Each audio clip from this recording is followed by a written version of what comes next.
Hello friends, तो आज के लेक्चर में हम complicated urinary tract infection and acute uncomplicated UTI and complications and diagnosis and treatment के बारे में जानेंगे। तो आइए देखते हैं कि जो हमारा यूटीआई है वो कॉम्प्लिकेटेड यूटीआई क्या होता है। टाइप इसके जो होते हैं, ये टू टाइप्स का होता है, complicated UTI and acute uncomplicated UTI.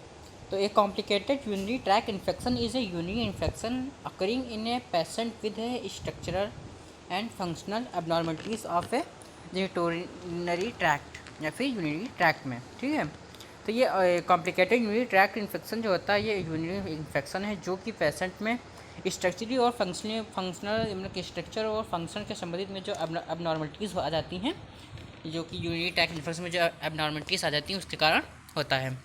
So the diagnosis and treatment of complicated UTI is difficult due to underlying condition including pregnancy, diabetes, cancer and immunosuppression etc.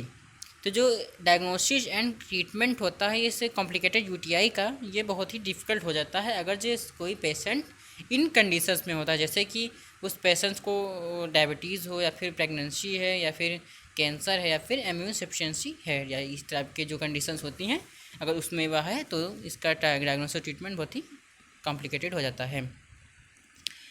तो 10 complicated UTI require a longer treatment. इस प्रकार से जो ये complicated UTI होता है उसका जो ट्रीटमेंट होता है बहुत ही लंबा होता है। ठीक है, रिक्वायर करता है।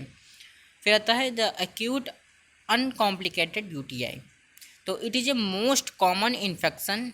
It is caused by bacteria E coli. Complicated urinary tract infection lack all the complication occurring in complicated UTI and thus can be easily diagnosed। लेकिन ये बहुत ही मोस्ट कॉमन इन्फेक्शन होता है जो कि बहुत ही छोटे समय के लिए होता है, जैसे कि एक्यूट बताया गया है, बहुत ही छोटे समय के लिए होता है, कोई इतना कॉम्प्लिकेटेड भी नहीं होता है।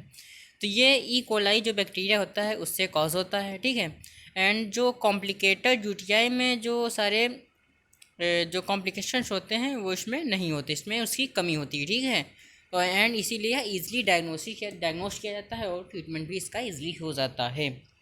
अब देखते हैं इसके कॉम्प्लिकेशंस क्या हो जाते हैं। इसकी जो यूटीआई होता है ये लीड करता है फॉलोइंग कॉम्प्लिकेशन, जैसे कि परमानेंट किडनी डैमेज हो सकता है, increase risk in pregnant women हो सकता है, बहुत ही सारे रिस्क हो जाते हैं प्रेग्नेंट वुमेन में, एंड प्रीमेच्योर बर्थ हो सकती है बेबी की, एंड ब्लड पॉइजनिंग हो सकता है, एंड किडनी इन्फेक्शन भी हो सकता है। तो अब हम डायग्नोसिस में देखेंगे कि यूटीआई का डायग्नोसिस किस टाइप से होता है। तो द डायग्नोसिस ऑफ यूटीआई में be perform by the following methods. जैसे कि पहला है यूरिन एनालिसिस। तो जो यूरिन का जो कुछ मेथड्स होती हैं जिसमें हम यूरिन का एनालिसिस करते हैं उससे हम यूटीआई का पता लगा सकते हैं, जैसे कि यूरिन माइक्रोस्कोपी होता है, यूरिन कल्चर होता है, रैपिड डायग्नोस्टिक टेस्ट होता है, आरडीटी जो होता है, इससे भी हम यूरिन का एनालिसिस करके हम पता कर सकते हैं कि यूटीआई है या फिर नहीं है। फिर होते हैं रेडियोलॉजिकल स्टडीज़। जो रेडियोलॉजिकल स्टडीज़ होती हैं उसके जैसे कि कुछ होती हैं, जैसे कि IUV इंट्रावेनस फिलोनोग्राम जो होता है, IVP जो होता है, इससे हम पता कर सकते हैं कि ये यूटीआई है फिर नहीं है। जैसे और सेकंड होता है CT स्कैन। CT स्कैन के थ्रू भी हम ये जानकारी प्राप्त कर सकते हैं कि यूटीआई है या फिर पेशेंट के यूटीआई नहीं है।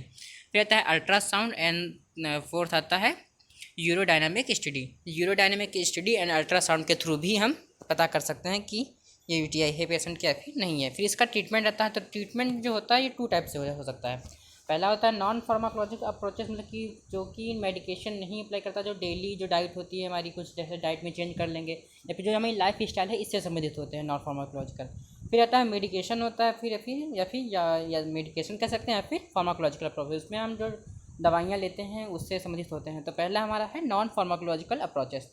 तो दिस इंक्लूड मतलब कि इंक्लूड करता है, जैसे कि पहला होता है कि हमें लाइफ स्टाइल में इंक्रीज फ्लूइड इंटेक, हमारे दिन में जो फ्लूइड लेते हैं, जो इंटेक करते हैं फ्लूइड, उसके जो मात्रा होती है उसे इंक्रीज़ करना चाहिए। तो increase the intake of the fluid specially water helps in eliminating the infection. मतलब कि जो वाटर हम जो लेते हैं वो हेल्प करता है इन्फेक्शन को एलिमिनेट करने में बॉडी से। ठीक है, फिर सेकंड आता है मेंटेनेंस ऑफ हाइजीन। मतलब कि हाइजीन का जो मेंटेनेंस हम करते हैं, जब हम हाइजीन का मेंटेनेंस कर लेते हैं तो पेशेंट को यूटीआई नहीं होगा। ठीक है, जैसे कि patient with UTI specially the female should be advise to maintain hygiene of their pubic area specially during menstrual period. ठीक है, फिर आता है फार्माकोलॉजिकल अप्रोचेस। इससे फार्माकोलॉजिकल अप्रोचेस कहते हैं या फिर मेडिकेशन भी कह सकते हैं। तो जो यूटीआई होता है ये कॉमनली जो ट्रीट किया जाता है किससे, एंटीबायोटिक्स से।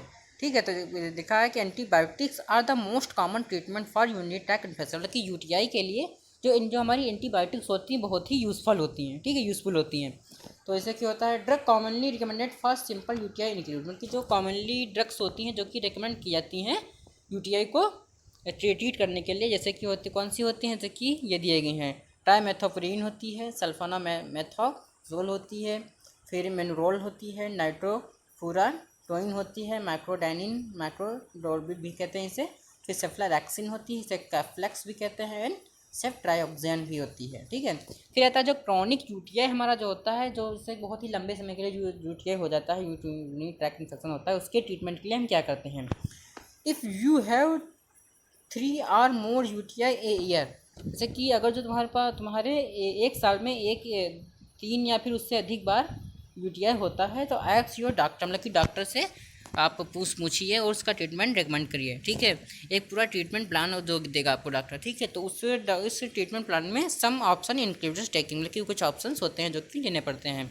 जैसे कि a low dose of an antibiotic over a longer period to help prevent repeat infection, मतलब कि एक लो डोज किसी एंटीबायोटिक का, जो अभी हमने ऊपर एंटीबायोटिक जो बताई हैं इनमें से किसी एंटीबायोटिक का एक मतलब कि लो डोज जो होता है, मतलब कि कम देंगे। ठीक है, छोटा डोज देंगे लेकिन लंबे समय के लिए देंगे, जो कि जो बार बार रिपीट होती है इन्फेक्शन, उससे हमारी हेल्प करता है, बचाने में हेल्प करता है।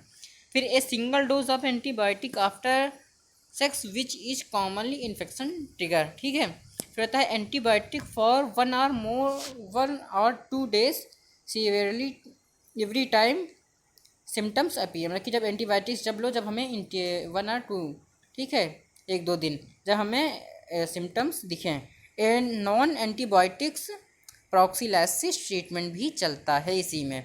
तो आज के लेक्चर में हमने देखा कॉम्प्लिकेटेड यूटीआई क्या है, अनकॉम्प्लिकेटेड यूटीआई क्या है, एक्यूट अनकॉम्प्लिकेटेड यूटीआई क्या है, फिर उसके कॉम्प्लिकेशन क्या है, एंड डायग्नोसिस क्या से उसकी होती है, ट्रीटमेंट होता है। ट्रीटमेंट क्या हमने देखा कि फार्माकोलॉजिकल अप्रोचेस क्या हैं और नॉन फार्माकोलॉजिकल अप्रोच। फार्माकोलॉजी में क्या होता है कि एंटीबायोटिक्स जो हम खाते हैं उससे ट्रीट किया जाता है, एंड नॉन फार्माकोलॉजी में से हाइजीन मेंटेन करते हैं, एंड बहुत सारे भी होते हैं।